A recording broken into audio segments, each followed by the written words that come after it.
Good afternoon, my beautiful biohacking friends. And today, in honor of Valentine's Day, I've got a special video for you. A video that I've thought a lot about, and topic today is, what does it mean to be in love? And you know your boy's gonna bring some science at you today with what that actually means and kind of my thought process through what it means to actually be in love. So step number one, guys, is we need to define what in love means. So let's define it. What does in love actually mean? And I think the best place to start here, guys, is let's go ahead and talk about what happens to your body physically when you're in love.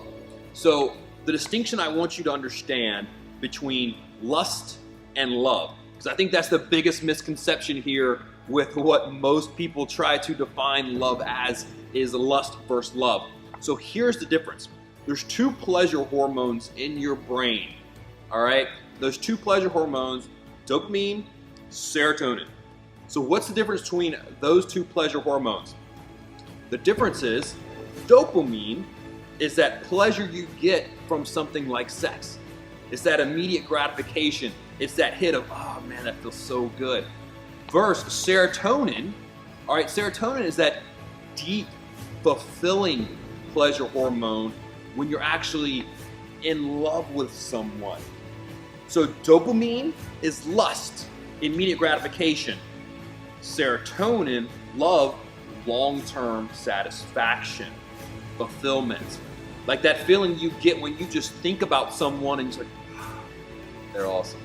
That's serotonin pleasure hormone versus dopamine. So many people right now are just searching for dopamine pleasure hormones, right? They're searching for that next fix. They're searching for that next hot date. They're in a relationship, but grass is green on their side because they need that dopamine hit. When being in love, the definition of in love is a long-term thing. Like it's not something that comes one day and gone tomorrow. Like that's dopamine. We're looking for serotonin because the difference, guys, is surface versus deep fulfillment. That's the difference. If you go on a date with someone and it feels good right then and there, guys, that's dopamine, right? But if you form a relationship with that person that is more than physical, if you form an actual like spiritual, emotional, mental, relationship with someone, that's where you start to develop serotonin. And guys, you've all been there.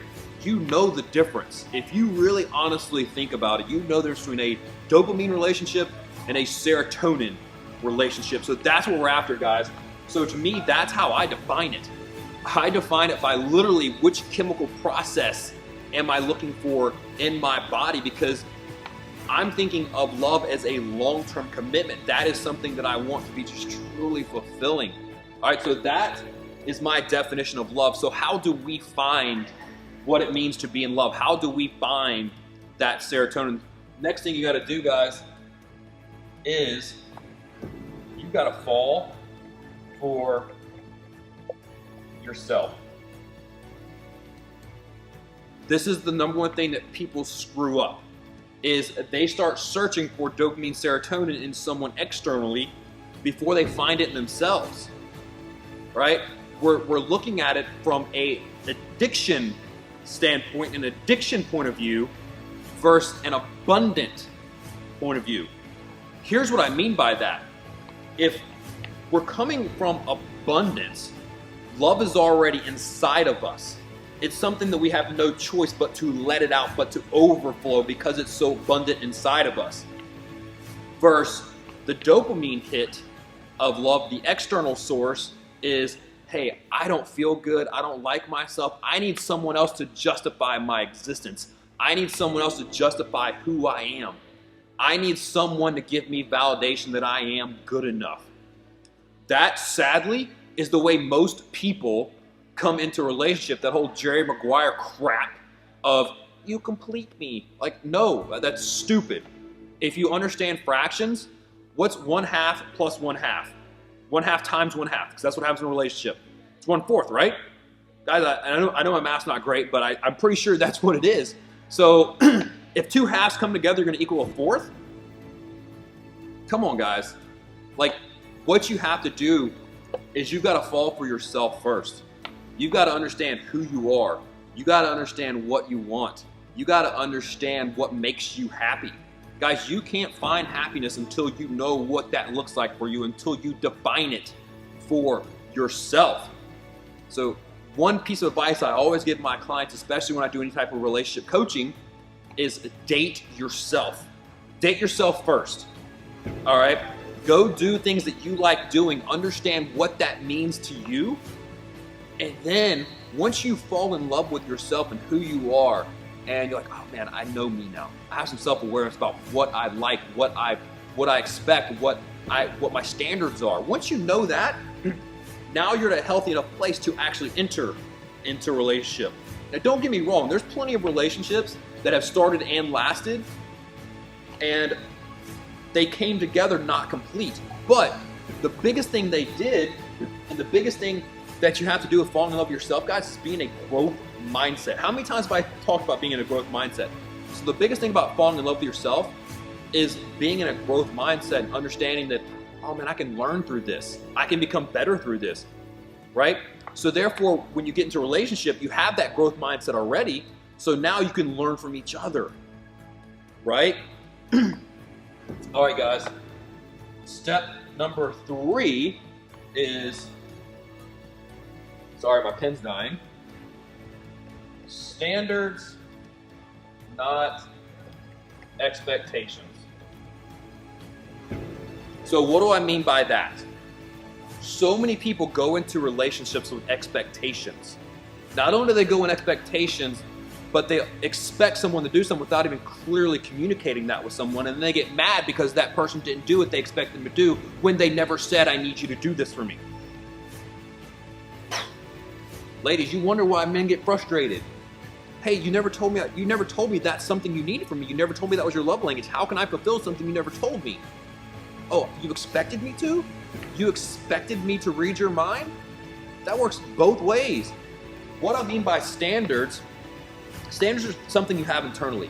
This is what I'm willing to accept, and this is what I'm not willing to accept. This is how high I'm going to hold myself. It has nothing to do with what I expect you to do, but this is what I know for myself I'm going to have as a standard in my life. Like for me personally, you have to have a growth mindset. You have to be open to new challenges, to learning. Like for me personally, like my faith is first and foremost. You know, I have these certain standards in my life that I'm not willing to compromise, but it's all about me. My standards are about myself and what I'm willing to accept. Expectations is something that you place on someone else. Guys, you can't go into a relationship with expectations on the other person. You show up with your standards and the highest and best version of yourself, and you give that to the other person, and then, hey, if they don't meet those standards, if they start lowering your standards, or they're not making you a better person, then that's back on you. It has nothing to do with them. You can't expect someone to change. You can't expect someone to do something that you hadn't asked them to do. Like, it's about communication. The expectations is about communication. You can't expect someone to do something if you haven't clearly communicated that. But you've got to have standards for yourself first, and that comes from falling in love with yourself, because once you know how good it feels to love yourself, you don't want to lose that. That's where the standards come in. All right? You start losing that when you expect other people to be a certain way, and they're not. Unmet expectations is the number one cause for depression, right? Unmet expectations is one of the number one arguments that couples have. All right? Step number 4, guys. Oh, my pen's dying. The biggest reason that couples fail is lack of communication. All right? You have to clearly, honestly communicate with someone you're trying to fall in love with, someone that you're attracted to, someone you're trying to build that serotonin connection with. Most people are scared to communicate because they're scared to get hurt. Well, if I show all my cards, now I'm vulnerable. Yeah, you are. But if you fall in love with yourself and you have standards and you communicate, at that point you're doing everything you can. And you know in your heart you tried everything you could to make this work, and at the end of the day, if it doesn't work after you do those 3 things, then what else can you do? One of my favorite quotes is, all you can do is all you can do, and all you can do is enough. Like literally all you can do is 100%. Does it still hurt a little bit? Yeah, it's still gonna hurt a little bit when it doesn't work out, even though you've given it your all. But you can walk away at that point knowing that I gave it my all. So that, guys, communication is the biggest thing that couples are struggling with right now because they're scared to get hurt. They're carrying their past story into a future relationship, even though it's not that person's fault, but they're carrying their past baggage with them into a future relationship, never communicating that, like, hey, look, this is where I've been hurt in the past, and I'm scared of getting hurt this way again. Or, hey, this is something that's kind of bothered me, and I want to communicate that with you so we can grow and get better through this. Hey, look, I'm not the best at doing this, so I want to get better at this with you. Can we work on that together? How much better would it be if you communicated like that versus holding it in and then 6 months down the later having a blow up? Like, that doesn't work, guys.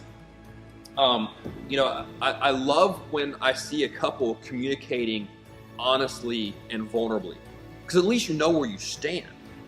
At least you know where you're at and what the other person's willing to do. And guys, understand that patterns are also more powerful than words, right? Trust patterns over words, and patterns are a part of communication. So if I ask you to do something and you don't do it time and time again, even though I say, hey, this is something I need from you, but you don't do it, your pattern is telling me that that's not who you are. Even though you're telling me, yes, I'm going to do that, yes, I'm going to work on that, but you don't, your patterns are showing me that I'm not worth that effort. And that's cool. I gave you my all. I can walk away. All right, this isn't going to work. But if you actually want that to work, you've got to openly communicate, guys. That's where relationships happen. So to recap, define love. Love is serotonin, not dopamine.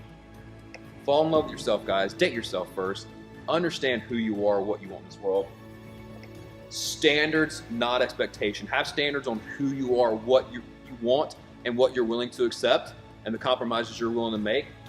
Don't expect that from the other person. Just understand that you have those for yourself. You're going to show up as your highest and best self, and then what happens after that is not on you. If they make a dumb choice after that, then that's on them. It's not on you. And communicate, guys. You can't over-communicate. I know that I say sometimes in a relationship that I over-communicate, but it's just because I want the other person to know where I'm at. Like, hey, look, this is what I'm feeling. This is what I'm experiencing. I want you to know that, so there is no guesswork. You can never come to me and say, well, I didn't know. No, you knew, and you made a decision, guys. So that's my quick little video on what it means to be in love, how to fall in love, how to find a successful relationship, guys. Look, I'm not the expert in this category. I am single as a dollar bill, but hey guys, I understand the research. I've worked with enough couples. I've done some relationship coaching. This is what the research points to, and it's some strategies that I've used in my own life to have success in relationship, guys. So hope you got something out of today's video. In the meantime, go love, serve, change the world, and be the hero you destined to be. Love you guys.